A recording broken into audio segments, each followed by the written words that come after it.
아메리카노 좋아 좋아 좋아 아메리카노 진해 진해 진해 어떻게 하노 시럽 시럽 시럽 빼고 주세요 빼고 주세요 이쁜 여자와 담배 피고 차 마실 때 메뉴판이 복잡해서 못 고를 땐 사글세 내고 돈 없을 때 밥 대신에 Shalom, shalom, and welcome back to MKJTV. Okay, yes, you did just see me because I'm double taping right now. We're gonna get on to our next question, and this question came from the About Me page that I was talking about in the other video. So it is www.about.me/Avery Atkinson. You can find all my contact, my Facebook, Twitter, Instagram, my radio show. I think the magazine that I write for is there. I'm not sure. I have to double check on that. And oh, my wellness. These right here are these right here, bomb.com. I'm gonna make a video about these, but I want to make it after I have my before and after pictures.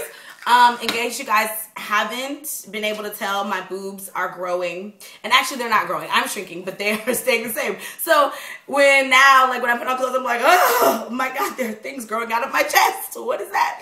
So yeah, I hope that you guys will be excited about these. I'm excited about these, and it's not just a weight loss pill. And of course, I will have to be vulnerable about my PCOS, which I don't want to be. You guys know I don't want to do that. But I think it'll help inspire someone else who's living with PCOS or any other disease or condition that you may have.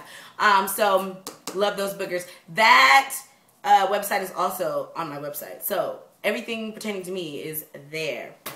And shout out to Miss Naila, aka Miscellaneous Files. She just published her book. You guys have got to check it out. I'm actually going to do an official book review video for her that is gonna happen like ASAP.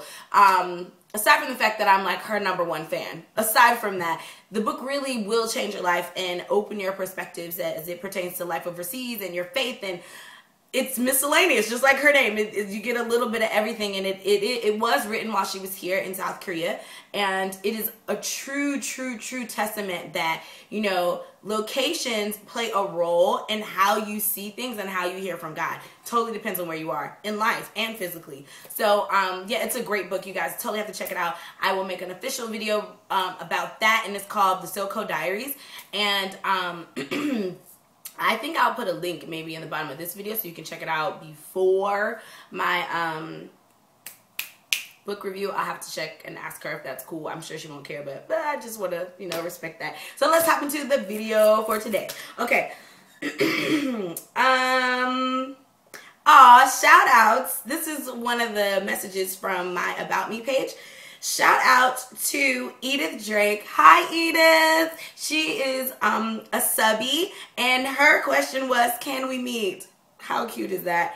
Absolutely. So when you come back to Korea, so apparently she says she goes back and forth. I have no idea why, but I'm sure I'll find that out over our coffee or dinner or whatever we choose to have. She comes back and forth to Korea, and the next time she'll be back is in April. So we are going to meet. This is our official date. I am agreeing to meet with you. I love meeting subbies because it's like, you guys know me, right? So like when I sit down on the table, I don't have to give my whole spiel because you already know who I am. We can just pick up with it and roll from there. So I'm very excited about meeting you in person. I want to totally hear about the things that you're doing, and so that I can support you in any way that I can. And yeah, just, it's good to connect with good people. It's good to have good vibes and put out good energy, and let's do that together. So I'm very excited about that and meeting you. So yes, her question is, can we meet? The answer is yes, and I look forward to meeting you in April.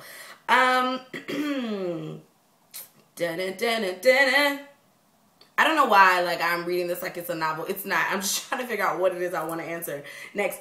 And the next one is from Taryn Hill, who also wrote me from the About Me page. If I would have known that it was easier for you guys to keep in contact with me there, I would have totally did that a long time ago. I'm so sorry. I honestly just was like, oh, see what this is. Like, actually, one of my other friends had one. Actually, he's an author. He had one, and I was like, oh, that's pretty cool. And it was like, do you want your own page? And I was like, sure, why not? And so I did it, and wow, I would have done it sooner. So shout outs to About Me. Her question is, this is for Taryn Hill. She didn't say where she was from, but she wants to know, how do you navigate the gossip factory at work? Okay, I could write a dissertation about gossip. I totally could. It is a horrendous and ugly thing. No wonder God doesn't want us to do it, because it's just terrible. It doesn't help anyone. It, if anything, makes things worse. Like, totally makes things worse. And it's just not a fun environment to work in when there's a lot of like gossip and a lot of cattiness and girls being girls and whatever. So let me start by sharing, and I'm paying attention to my time over here. Let me start by sharing the most recent thing that happened to me at my job. Of course, for those of you guys who follow me on Facebook, I post all these cute interactions and funny things that happen at work, and those are amazing. I don't post the negativity because I just don't like to give it more power than it already has, right? So I feel like when I post things and I'm angry, like it just keeps it going because people talk about it and they have questions, and it makes you stay there in that mindset, and I like to keep things moving in a positive direction. So anyway, last month, I was this close to grabbing my purse, which just happened to be my cute new blue one. I was this close to grabbing my purse and rolling out like, I can do this elsewhere. Like, I get job offers every week, and I really do. I get job offers every week to go to other places. I'm trying to stay loyal because I started working there because the woman is someone who I know. So we have a relationship, and I was like, oh, sure, I'll come help you out. You're in a jam, whatever. Dude, like, seriously, I ain't gotta be here. True story. Y'all do not pay me enough for what I do here. Trust me when I tell you. So the situation happened, not to get into too many details, but the situation happened, and it was totally handled incorrectly. It was totally wrong. I had my misjudgment. Like, I was like, okay, these kids are not learning this way, so I'm going to use this way to teach them. And it was effective, but they were like, oh, you didn't ask permission to, like, switch up the curriculum. And I was like, okay, but the kids are learning. Like, I don't know what you want me to say. So anyway, out of this, because I didn't, like, follow proper protocol by switching the how I was teaching the class. This led into this whole thing, and the woman like ran down all this stuff that apparently the Koreans, because there's like 5 foreigner teachers and then there's Korean teachers. And when I first got here, there was this one Korean teacher.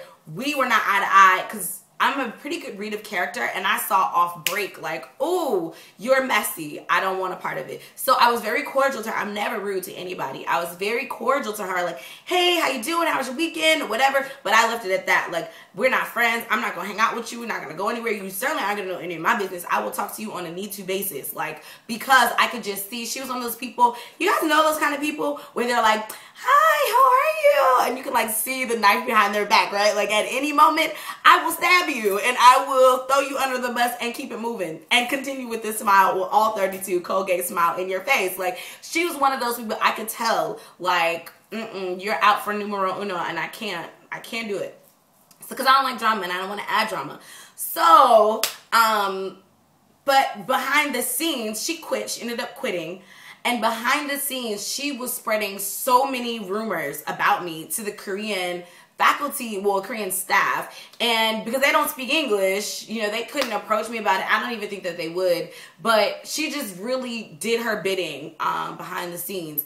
And no one came to tell me. And I just felt like, wow, really? I say hi to you guys. I buy y'all donuts. Like, I don't have to do that. Like, you know, wow, really, you feel this kind of way about me, or you had this discussion about me, and no one had the gall to come and ask me or to say, hey, you know, is this the case, or, you know, whatever. So anyway, it's months later. The woman quit like 4 months ago. Like, it's months later, and I'm just hearing about it. Like, you know, well, we were told that maybe you had favorites in the class, or if a student was giving you a hard time, you would ignore them in the class and not pay attention and make them feel like they weren't a part of the class. And like, the rumors were things educationally. And I was like, okay, first of all, y'all have a CCTV? If I was ignoring or mistreating these kids, you would have seen it. Hello, watch the camera, roll the footage. I'm all for video cameras because it can you know, my work can speak for me. Number two, if I was that bad of a teacher, why do my kids have the highest grades? Whenever you guys have like regional competition, my kids always win. Why is it that my kids come into my class unable to read, unable to write? Well, not read and write, but not at a level with everyone else. And by the time they finish in my class, even the short semester, like intensive courses, everyone is at the same level, which is above where they came. Really? But I'm not a good teacher. Get it together. Get your life together. Like, obviously my life's work is saying something opposite of what you're saying. So what's really good? Come to find out, the whole thing was the woman was like, oh, I feel like Avery doesn't want to be my friend. And, okay, pause for the cause. I'm here for a job. I have friends. I did not come here to make friends. So, I mean, friends are good if they're at it, but that was not my purpose in taking this job. Like, and you're messy. If I don't want to be your friend, that's my human right not to be your friend. So apparently she was pouting. This is her way of getting back at me, was to plant all these negative seeds from a professional aspect, because personally I drew a line in the sand and I was like, that's what we're not going to do, is be homies. So since she couldn't get in that way, she went in that way. Anyway, my point in this story, because I don't want to harp on it too long, and I'm getting close to my 20-minute mark. Okay, so my point in this story is that all of this came out later, like just a few weeks ago. And I was like, okay, first and foremost, let's not mix personal with professional. As a teacher, I'm doing my job. In fact, I'm doing over my job. And you guys underpay me for what you get, because not only do I teach, I help you with your curriculum. I rewrite things that are incorrect. I help you do testing. I help you do parent outreach. I help you do all these things that you would never have done. These ideas I'm giving you for free. Like in the States, I got paid for this. I'm consulting you for free. So number one, you do not pay me what I'm worth. Number two, I am free not to be her friend, and that has nothing to do with my ability to carry out my job. So the long story short of this was that I felt totally betrayed. I felt like there was this huge gossip going on behind me. And from that point on, every time I walked in, it was like, hi. And I quickly like went to where I had to go, like head down. I just felt terrible. And I couldn't wait to get into class. Like I was running to my kids, because I felt like that was the only time I felt like I could be me without judgment, without looking over my shoulder, like was in class. And so I poured myself into that. But that wasn't healthy. Like that's not a healthy work environment where I don't want to sit. Like it was really literally to the point that I would drop off my stuff and go to an empty classroom. Like that's where I would be the remainder of the day. Like, where's Avery? Can't find her because I'm out of the way. But then, and I talked with God. I was like, I started looking for other jobs. I started contacting the people who had offered me other jobs at universities, and I was like, hey, what's good? You know, yes, I'm in the middle of a contract, but that's irrelevant. We'll handle that when we get to it. And I was like, God, if it's for me to go, then maybe this is your sign telling me it's time to go. And God was like, boop, no, it's not. What you're not going to do is leave, because this situation has nothing to do with you. Like, I need you to turn on your spiritual eyes, boo. This situation came to light because I need you to be more humble.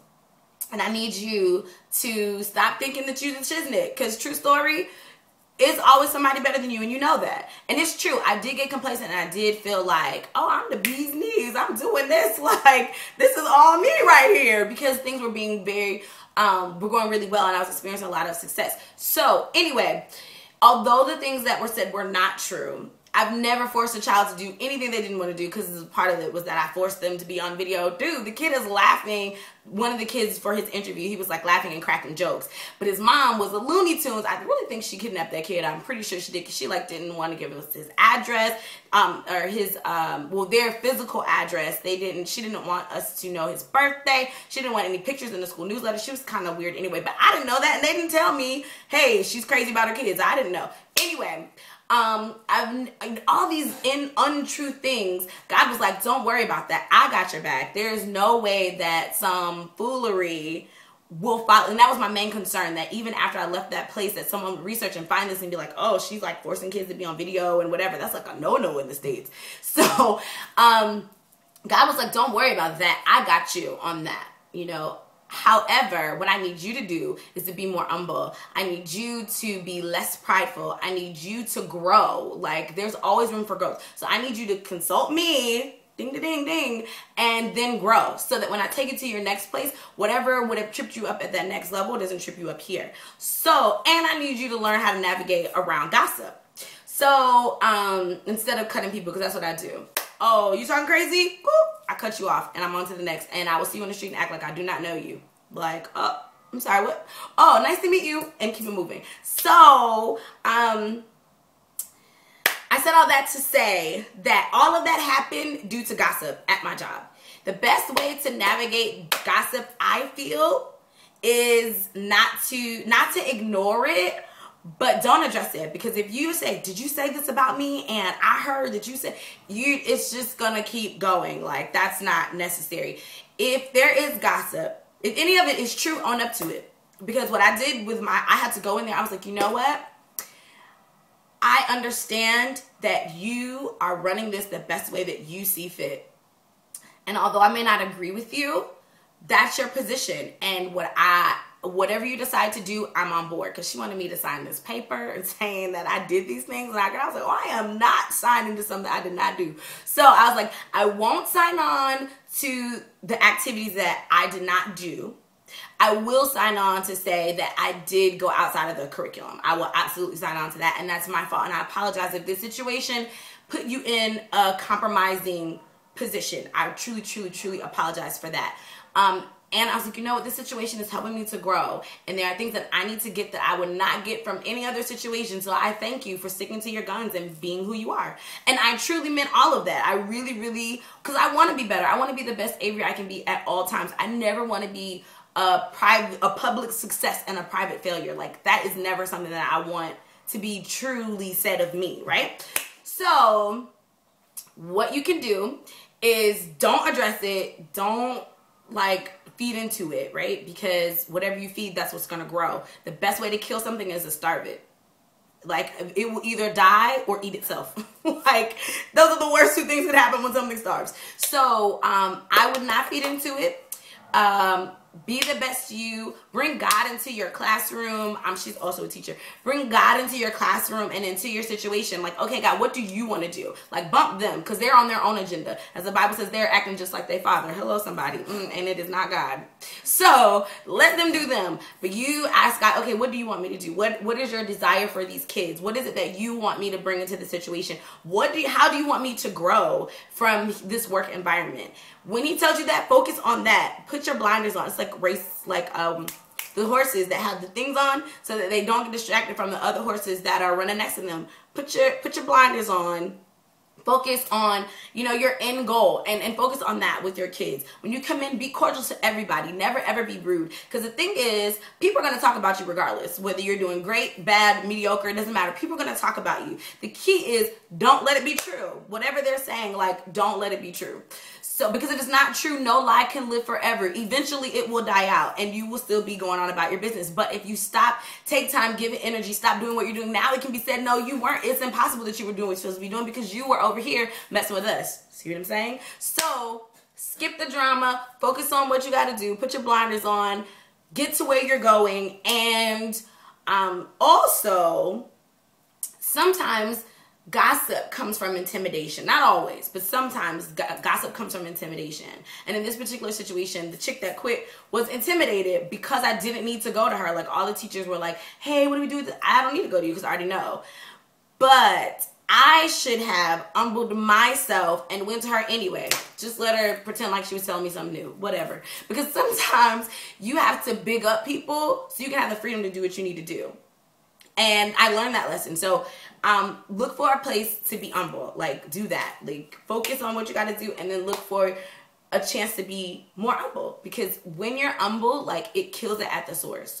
They will have to intentionally, come after you and go beyond your gestures of kindness to be rude. And that takes a lot. And if they're able to do all of that, they're not going to be around for long anyway. Because, again, they're putting energy into that instead of their job. So, yes. The trick to avoiding the gossip factory is avoid the gossip factory. Don't jump in. Don't try to shut it down. Don't do any of that. Focus on what you're supposed to be doing. Put your blinders on. Be humble. Look for an opportunity to be humble. If it's just the two of you out, hey, let me grab your lunch for today. Oh, no, girl, I'm on my way out, but I got you. Boom. Pay for the lunch and peace out. Or, hi, sir. How's it going? I like that tie. All right, sir. I see you. Keep it moving.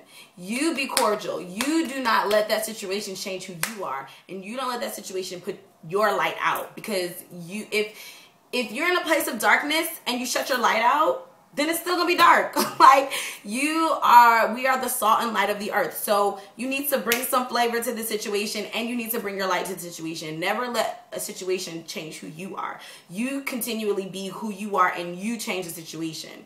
So I hope that made sense. I hope I didn't ramble too much, because I'm like right at 20 minutes. So yes, I hope I answered your question. Thank you so much for watching. Please tell a friend. Please post it on your Facebook and tag it and all that stuff that y'all do. I'm still figuring out how to do all that stuff. But thank you for watching MKJTV. And until next time, I look forward to answering more questions and chatting with you same time. Not same time, because I do it when I can. But same station, same topics. Maybe not same topics. Okay, so same me right here on MKJTV. Bye, guys. Have a great day. Talk to you soon.